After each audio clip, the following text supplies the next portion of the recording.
Holmes, will you stop that?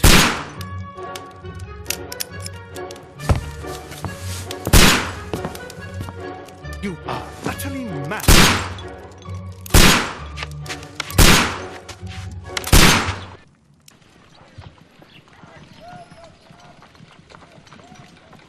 Stop, Holmes!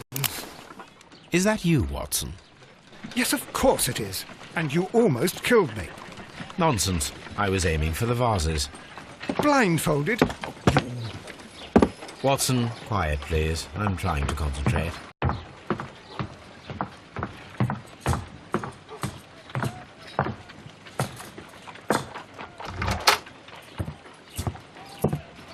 Ah, Lestrade. What is it this time? He can see me. Well, here it is, and it's a good one, Mr. Holmes. A gentleman by the name of Peter Carey, also known as Black Peter, has been murdered. A sailor, most probably. What happened here? Oh, Mr. Holmes, how could you? It's the only exercise I've had all week. A grateful client from Limoges sent me a vase collection this morning. I couldn't think of a better use for it. You're out of your mind. I missed 4 out of 10. Given you were blindfolded, that was very good. Can I have a try? Am I the only sane one here? I suppose that Watson is right, Inspector. A little brain work would be preferable now. Do please tell us more about Black Peter. Peter Carey, born in 1845 and 50 years old. An ambitious sort, he achieved much success in seal and whale hunting around Scandinavia. Retired in 1884 with a small fortune. He invested his money in a property called Woodman's Lee, near Forest Row in Sussex. It was where he lived for 6 years, and where he was found dead yesterday. Has the investigation already begun? Yes and no. In fact, this crime is so mysterious that I would prefer you to join me down there. Give me half an hour to prepare, Inspector. Take your time and join me there. I have to go through the yard first. The merry men struck again. What have they done this time? They robbed a powder reserve. I'll meet you at Woodman's Lee, Mr. Holmes. I should help Mrs. Hudson here. I also have several appointments that I must keep this afternoon. I shall go alone, then.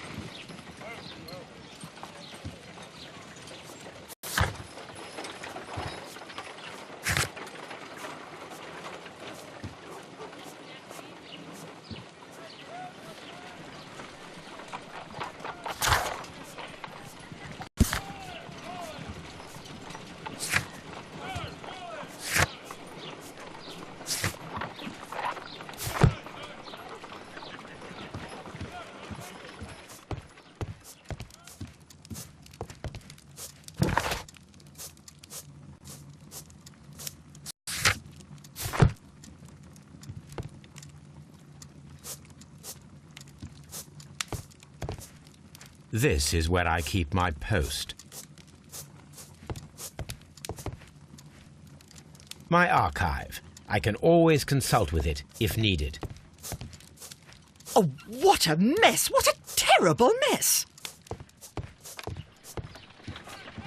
You go along to Peter Carey's house. Mrs. Hudson and I will take care of the mess you've made here. My analysis table. It is useful for my work.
Mr. Holmes, I'm over here. Come on.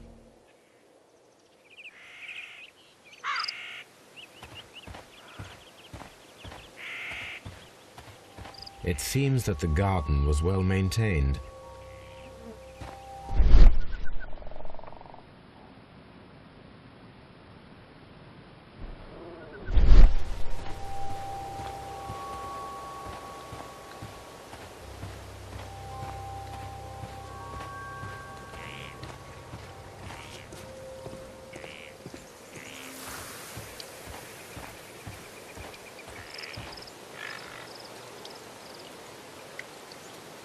Inspector Lestrade, when will you remove my husband's body? It's sacrilegious to leave him here like this. As soon as we can, Mrs. Carey, I assure you. Allow me to introduce you to Mr. Sherlock Holmes. He's a detective. No doubt you've heard of him. I'll wait for you in front of the cabin, Mr. Holmes. My condolences, Mrs. Carey. Thank you, Mr. Holmes.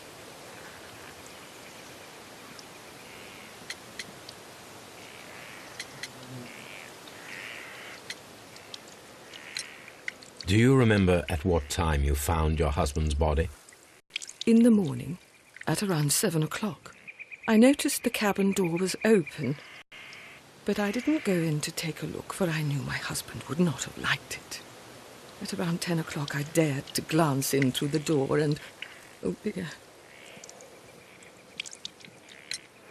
Madam, can you tell me if you saw or heard anything unusual upon the night of the murder? At 2 o'clock in the morning, I heard a terrible scream. But I thought nothing of it then. He would scream all the time when he was drunk. The garden is very large and well maintained. Do you employ someone to look after it? It is true, there is a lot of work, but my husband took care of it himself.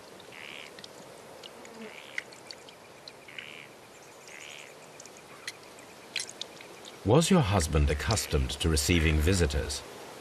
Oh, no, I don't think so. I mean, he didn't really have many friends. He lived quite an isolated life here, after his retirement.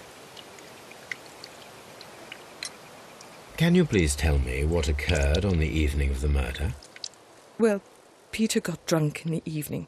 He was in such a terrible temper. Usually, whenever that happened, he'd stay all night drinking in his cabin before passing out.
You have indeed suffered a great loss, Mrs. Carey. Nevertheless, I believe it will be less of a burden for you soon. Yes, life with Peter was never easy, but he was still my husband. He was different, wasn't he, when you first met him upon your return from Plymouth? Yes, Mr. Holmes.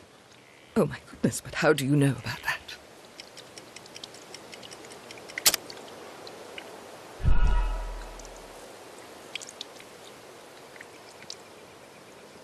You have indeed